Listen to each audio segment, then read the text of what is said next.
Hello, I have been wanting to do a video on the whole Mercury retrograde process since pre the shadow and this Mercury retrograde, which isn't even yet actually retrograde, has been super duper um, intense already. So let's see what happens. So I'm going to start by giving you the dates, which I've just written down to make sure I get them right. We are going from the 21st of August until the 10th of September. This week is when, or 9th or 10th, depending where in the world you are. That's when Mercury actually goes retrograde. But we started that shadow period when Mercury was at 24 degrees of Virgo, being the 21st of August. And the post shadow will only end on the 17th of October when Mercury gets back to the we'll call it 9 degrees. It's just about 9 degrees by the time he gets, he stations retrograde, 9 degrees of Libra. So for those of you who are following this in your chart and looking, where is 9 to 24 degrees, 9 degrees of Libra to 24 degrees of Virgo, or maybe we should start that the way it naturally goes is 24 Virgo up to 9 Libra. Then he goes retrograde all the way back through those degrees. And then he comes all the way back through those degrees again. So he's going to do 3 sweeps of that space. So let's say, for example, you are a Libran and your sun is at 4 degrees of Libra. This is going to be a much more pertinent thing to you than if you've got no planets in that space. Having said that, I've got no planets in that space and I've been feeling this already. So who's to say? I think each one will bring its own flavor. You might also remember in a previous Mercury retrograde video of this year that I pointed out that at the moment, our Mercury retrogrades are actually straddling 2 signs, in this case being the Virgo and the Libra axis, and that means also 2 elements. So there's 2 very different sort of flavor profiles, maybe we can say, to the whole Mercury retrograde season at the moment. And this whole year we are doing, the last time we did through Gemini Taurus, and now we're doing the Libra Virgo, and then we're going to go all the way to the next air earth axis, which is Aquarius Capricorn. So we'll do another little dance between these 2 elements of air, which is much more yang, much more intellectual, social, and a little bit emotionally removed. And then we do the earth, which is much more practical, a little slow, a lot actually slower to move, to act, and but slow and steady wins the race. And it is a yin, more feminine energy, being the element of earth. So you can already just see from that conversation, even if we don't add Mercury and a whole retrograde to the mix, there is always going to be a different feel when we look at different elements and we look at different signs. With this particular one, I feel like Mercury, and maybe this is in fact a lot to do with why Mercury is creating so much havoc in the sky for many of us. And I can relate that back to myself because I am a Gemini. My sun is in Gemini, so is my Venus for that matter. So I've got, and that is a Mercury ruled sign. So if you have a lot of mercurial energy, Mercury rules 2 signs, Gemini and Virgo. So Virgo is playing in very strongly at the moment for numerous reasons, including that part of Mercury's retrograde will be in one of his own ruled signs.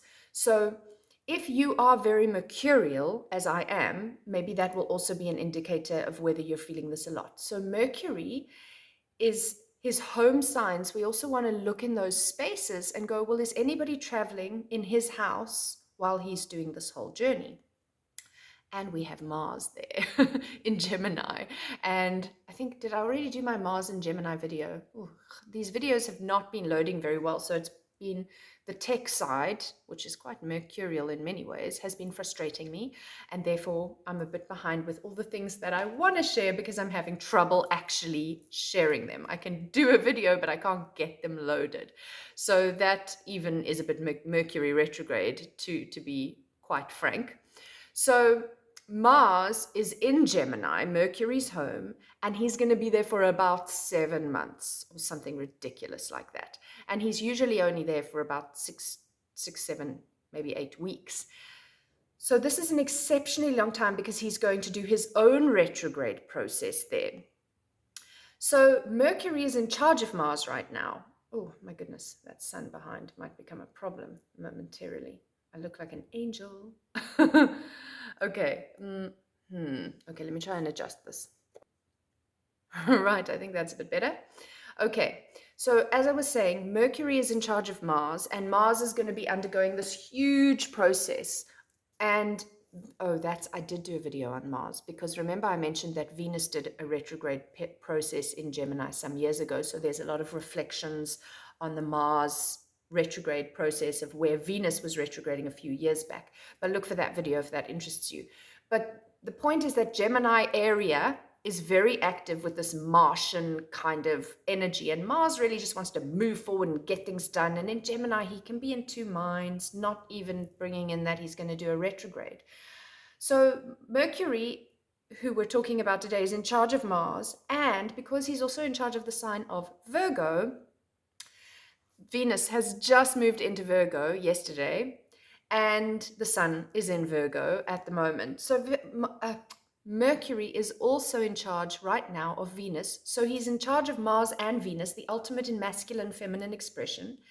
And there's a bit of a duality in that. And actually, you can really feel both of those are mutable signs, Gemini and Virgo. So Mercury has this mutable energy. He can travel to the underworld, he can be in Middle Earth, and he can be above in the heavens. He's the messenger god that can really travel anywhere, which is not something that all the gods have the power to do. So he can survive traveling to the underworld. Many of them can't come back from the underworld the way they were before, but he does that. And there's this mercurial duality and mutability.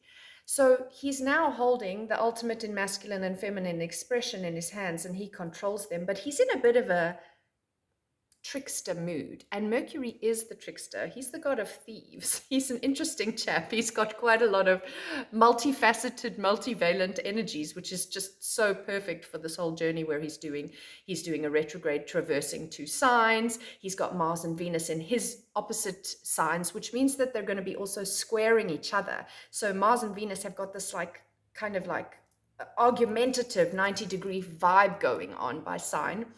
And then, of course, the sun is there too, and he's shining a bright, bright, bright, bright light on the Virgo stuff. And Virgo, there's a lot of sacredness in Virgo, a lot of detail, a lot of digestive processes that we need to be undergoing. And the sun is like this humongous luminous spotlight focusing us into that space. Venus is also really close, getting close to the sun. So she's undergoing her own. She may not be doing a retrograde as Mars is and Mercury will be doing, but what she's going to be doing is going into the underworld. And that's part of the Inanna myth and the Inanna journey when she has been morning star for us. If you've been noticing her beautiful, bright morning greetings, but now she's getting so close to the sun that soon we won't see her at all because his light will surpass hers. Just like at new moon, we don't see the moon because she's right next to the sun and his light overshadows everyone he comes to. It's just kind of how he rolls, not intentionally. I'm sure he doesn't go out to overshadow everyone. That can be quite a hard thing for him to carry, actually, now that I think about it archetypally. But I digress. So she's getting close to the sun, and soon she will become invisible, and then she will disappear into her whole own underworld journey, which in effect is a little bit, has a similar archetypal vibe to a retrograde in some ways. And then when she is reborn, when she gets a little bit more distance from the sun and we can see her again, she will be reborn as evening star. So she will have a whole different feel to her, and then she'll be evening star until she gets too close to the sun again, goes into the underworld, comes out as morning star. So it's a whole Venus thing, which we're not focusing on right here. But suffice to say, there is a lot of intense energy going on with Mars and Venus right now. They're both under Mercury's rulership. He's got them in his house. He's like, stay there, but if you're going to be there, you need to do some serious stuff. So he's kind of got a bit of this trickster energy going on with himself. And in the meantime, he's now in Libra, where he will station to go retrograde. He's basically hardly moving this whole week. He's pretty much at the 8-degree point. So that he is now going to be going retrograde, and he's in an air sign right now, which is a space he's very comfortable because he is the narrative, he is the communication. He's the stories we tell. He's speaking. That's also why he's a good little thief or pickpocket, because he can be here, he can be there, he can convince you, he can sell ice to Eskimos. He's very charming. He's very mutable and dualistic, so he can be what he needs to be when he needs to be it.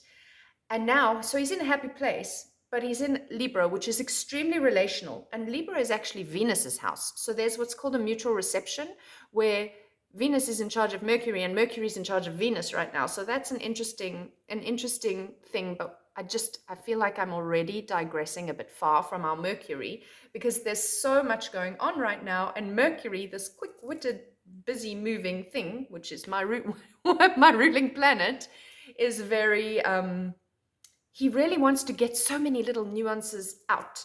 And clearly he's driving this video. So he's in Libra, the sign of relationships, the sign of me and us. And he's now going to go retrograde. So let's reevaluate those relationships. Let's reassess. Who am I putting more focus on, myself or on you? Or are you putting more focus on yourself or on me? And then it's like, hang on a second, but if I'm not looking after myself, I can't look after my relationship. So it's not self-centered and selfish. I have to put myself first, but within the context of not a completely self-involved egomaniacal monster. So these are things that we can start to really, really dig into and evaluate. And obviously, wherever this is in your personal chart will give you a lot more understanding as to exactly where in your life this is showing up. And then Mercury is going to move back into Virgo. And whenever there's this complete shift in the midst of a retrograde, we're really going to feel that sort of happening. I didn't look at what date that happens. Give me 1 second and I'll look it up for us. What am I in October? But when he goes back into Virgo, sorry, I'm having to jump back to September.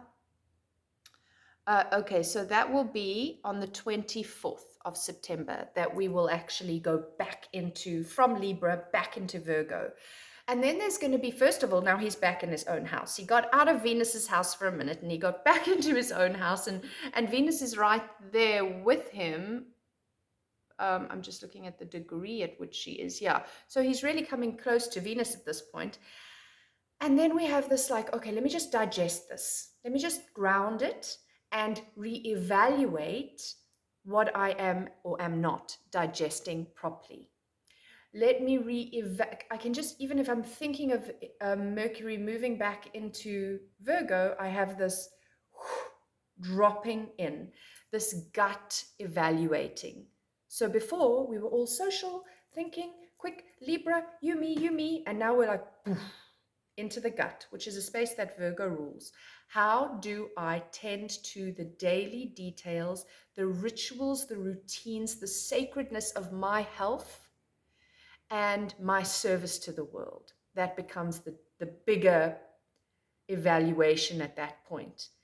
And then, of course, when he's gone through the whole Virgoic process there up to 24 degrees, he's going to turn around.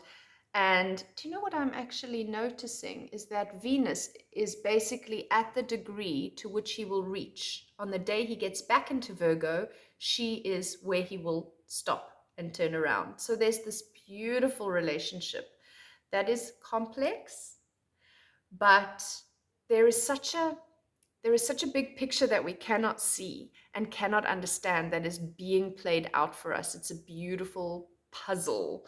So try to go with the flow, try to slow down. Mercury retrograde gives us that opportunity to slow down, reevaluate, slow our thinking, which is not always easy with Mercury, but there's a lot of retrograde planets going on, and I think that this would be, Mercury, this would be a perfect opportunity to slow down your thinking process and go back to some old thought paradigms and recognize what worked and what didn't, particularly in the Virgo Libra kind of themes. So I hope this has been helpful. It's gotten super long. I'm sending loads of love to everyone, and remember, I'm available for personal readings and support if you're interested.